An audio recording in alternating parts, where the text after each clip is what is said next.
রাতের সাজেক একদম আলাদা। দিনের তুলনায় সাজেকের রাত অনেক বেশি শান্ত, অনেক বেশি মায়াবী। সূর্য ডোবার পর চারপাশে এক অদ্ভুত পরিবেশ তৈরি হয়। হ্যালিপ্যাডে তখন আর ভিড় নেই। মানুষজন ধীরে ধীরে রিসোর্টে ফিরে যায়। চারিদিকে শুধু পাহাড়, নীরবতা, হালকা বাতাস আর কুয়াশা। এক অদ্ভুত নিস্তব্ধতায় ঘিরে ধরে পুরো জায়গাটাকে। আমরা রাতে আবার হ্যালিপ্যাডে গেলাম। এইবার কোনো ভিড় নেই, কেউ চিৎকার করছে না, শুধু আমরা কয়েকজন বসে আছি সামনে পাহাড়ের দিকে তাকিয়ে। চাঁদের আলো পড়েছে পাহাড়ের গায়ে, ঠান্ডা বাতাস মুখে এসে লাগছে। একদম শান্ত, একদম স্বপ্নের মতো একটা পরিবেশ। তারপর ধীরে ধীরে হেঁটে চললাম দোকানগুলোর দিকে।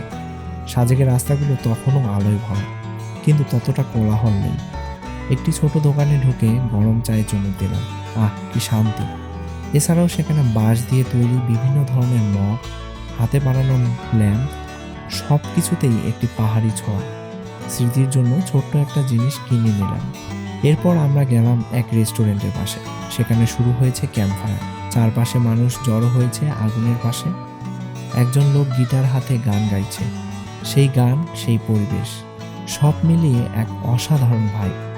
রাতের খাবার হিসেবে আমরা নিলাম চিকেন গ্রিল আর পরোটা। গরম গরম পরিবেশন, সাথে লেবু, পেঁয়াজ আর মশলার ঘ্রাণে মন ভরে গেল। খাবার পর আমরা একটু হাঁটতে বেরোলাম। চাঁদ তখন একদম মাথার উপরে। চারপাশে সাদা আলো ছড়িয়ে পড়েছে। কুয়াশা যেন ধীরে ধীরে চারিদিক ঢেকে দিচ্ছে। দোকানগুলো একটি একটি করে বন্ধ হয়ে যাচ্ছে।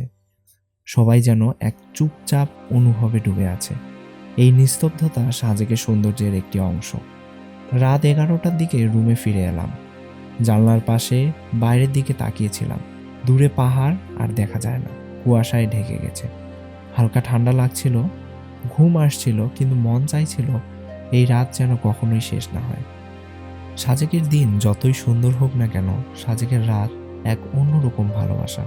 এটা অনুভব করতে হয় নিজে গিয়ে, কারণ এই অনুভব শুধু চোখে নয়, হৃদয়ে গেঁথে যায়।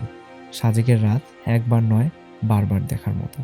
ধন্যবাদ। আজকের ভিডিওটি এ পর্যন্তই। দেখা হচ্ছে পরবর্তী কোনো ভিডিওতে, নতুন কোনো জায়গায়। সবাই ভালো থাকবেন।